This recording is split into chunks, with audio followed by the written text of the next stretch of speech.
Cancer শব্দটি শুনলেই যেন জীবনী শক্তি শেষ হয়ে আসে। তবে আমাদের সমাজে মোটামুটি সব ধরনের ক্যান্সার নিয়ে আলোচনা হলেও স্তন ক্যান্সারের বিষয়টা অতটা খোলামেলাভাবে আলোচিত হয় না যতটা হওয়া প্রয়োজন। স্তন ক্যান্সার কিন্তু অত সহজে রেহাই দেয় না। প্রথমবার এর চিকিৎসা সফল হলেও আবার এই ক্যান্সার ফিরে আসার ঝুঁকি থেকেই যায়। ঠিক যেমনভাবে দ্বিতীয়বারের মতো স্তনের ক্যান্সারে আক্রান্ত হলেন অভিনেতা আয়ুষ্মান খুরানার স্ত্রী তাহিরা কাশ্যপ। রোগ মুক্তির 7 বছর পরে আবারও একই রোগ জেঁকে বসল তার শরীরে। স্তন ক্যান্সারের ক্ষেত্রে প্রায়শই এ ধরনের ঘটনা দেখা দেয়। অনেকে পুরোপুরি সুস্থ হয়ে যান, কিন্তু কারো কারো ক্ষেত্রে এর ব্যতিক্রম ঘটে।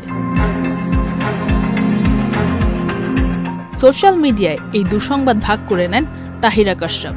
স্ত্রীর জীবনযুদ্ধ দেখে আবেগপ্রবণ হয়ে বলিউড অভিনেতা আয়ুষ্মান খুরানা মন্তব্য করেন যে এবারও স্ত্রীর পাশে থাকবেন তিনি। বিগত 7 বছর ধরে নিয়মিত চিকিৎসার মধ্যে ছিলেন আয়ুষ্মান পত্নী।